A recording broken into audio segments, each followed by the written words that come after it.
What's up everybody? Welcome to another episode of focusing on the Legend of Zelda for Wii U.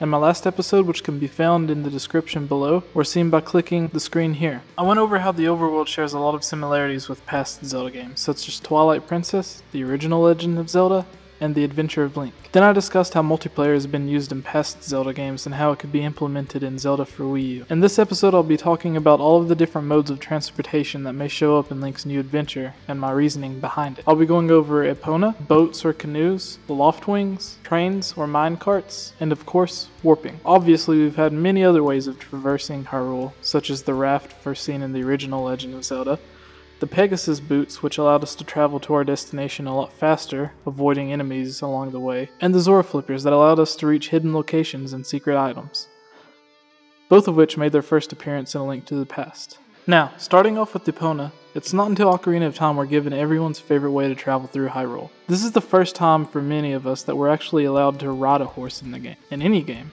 let alone a Zelda game. With Epona, we're given a very fast way to cross Hyrule, which is required to get certain items on the quest, such as the big Goron sword.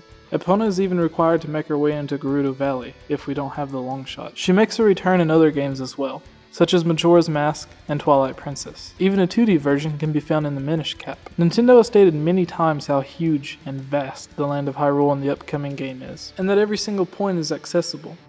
We have seen Link on Epona riding across Hyrule. She even allows us to enjoy the scenery or focus on enemies, while she moves out of the way of trees and other obstacles. We also see a lot of wildlife in the world. Maybe we will need Epona to herd certain animals, similar to the beginning of Twilight Princess, or we may even have to hunt a deer or sheep-like animal that moves too fast to track on foot. Judging by the first video that was released, I think we'll be using Epona to evade other enemies as well.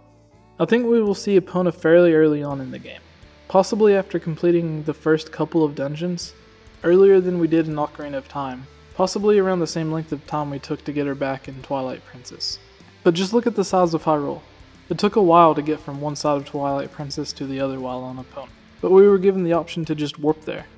Zelda Wii U is way larger, so Epona can't be the only way to get there. Moving on to the boat, or canoe. It's not until Wind Waker that we see another game-changing mode of transportation. This time we're given a boat, not just a normal boat, but a talking boat to top it off. And Hyrule is flooded with water, which means we're going to become very familiar with our new friend. We're able to sail and hop our way from island to island and collect treasures along the way. Some dungeons even require us to use the boat as well. The boat made more appearances in other games. Phantom Hourglass, being a direct sequel to Wind Waker, shared a lot of the same gameplay mechanics as well. In Twilight Princess we were given a small canoe to travel on the river and to fish in, and in Skyward Sword, one is required to reach the sand ship. So this brings me to Zelda for Wii U.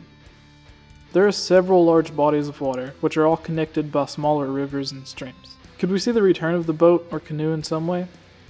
Whether it's the main way of transportation along the water, searching for hidden secrets and locations, or just used for a minigame, such as fishing in different spots, or racing, similar to the beavers in Majora's Mask. The next, and most unusual way of traveling across Hyrule is the Spirit Train from Spirit Tracks. Similar to the Wind Waker and Phantom Hourglass, we were forced to use the train to travel across Hyrule. It provides a unique gameplay mechanic that allows it to stand out from other games, but I'm personally just not a fan of it. However, if we look at other Zelda games, such as the Minish Cap, or even Skyward Sword, we weren't given a train to travel on, but we were given minecarts. Some dungeons use them as the main gameplay mechanic, such as transporting mineshift stones, but my favorite way it was introduced was the roller coaster ride we had to go on. I don't think we'll see trains return, but I 100% believe we will see some form of the minecarts return. Possibly used in the Goron mines, which I also think will be a returning location. I mean, just look at that volcano. It just screams to be mined by Gorons. It could be used to make our way around in one of the dungeons, or hopefully we may even see certain tracks along Hyrule, as a possible way for one town to send goods easily to another. Who knows, it may even be a side quest within the game, similar to the one from Majora's Mask or Twilight Princess. If the game takes place in New Hyrule from Spirit Tracks, it could be a prequel, and be the basis for why the land began to be covered in tracks. Now, one of my favorite ways of transportation, the loftwings. And we can ride them. To make it better, we don't just climb on top like we do with Epona.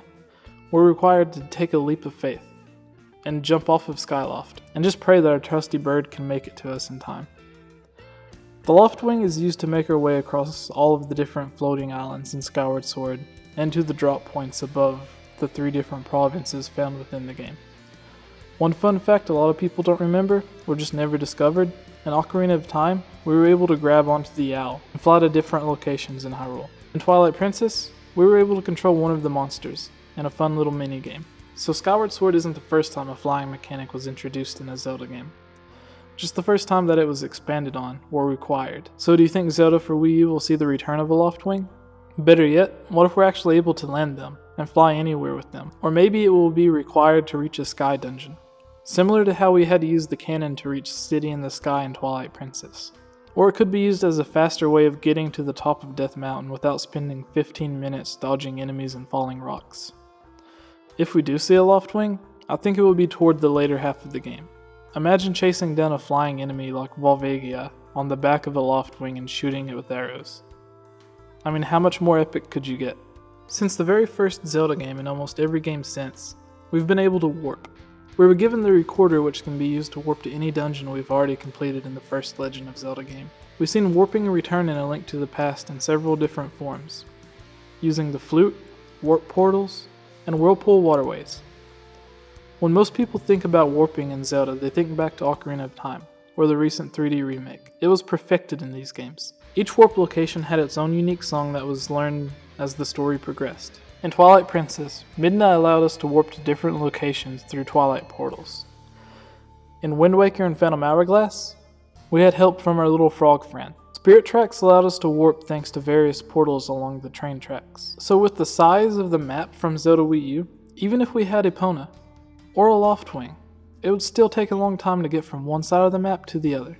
So I think it's a bit obvious warping will make a return in the game, but how it is implemented is another mystery. I would like to see it brought back in one of 2 different ways. The first thing being the return of the ocarina. I absolutely love playing the different songs in Ocarina of Time and Majora's Mask, instead of just playing one song or doing one thing to warp anywhere. The second way of warping I would like to see implemented would be to have warp portals, similar to what we have in the Halo multiplayer maps. Allow us to strike a certain stone with a special sword or arrow, like the special new arrow we've seen in the preview for the Wii U Zelda game. This blue light seems to be the same found within the monster chasing Link. Maybe if we shoot certain statues with these arrows, we will unlock portals that we can travel through. So how do you think Zelda Wii U will allow us to travel across the land? Could we see the return of not only Epona, but our trusty Loft Wing, a boat, a train, or warp songs? Or will we be given something unique to this game? Let me know in the comments below. Feel free to make a response video as well. I'll try my best to read and reply to every comment. I love getting feedback from everyone, so let me know what you want from Zelda Wii U. Please thumb up, subscribe, and share this video with your friends. Every little thing you do helps tremendously. I'll be making these Zelda Wii U videos my main priority for now, but will continue to make my other videos as well. Also, let me know what you want from future videos. And as always, thank you for your support, and be sure to check out my friends McIntyre Productions and Commonwealth Realm as well. They create high quality Zelda videos as well. And again, please subscribe for more, and thank you for watching.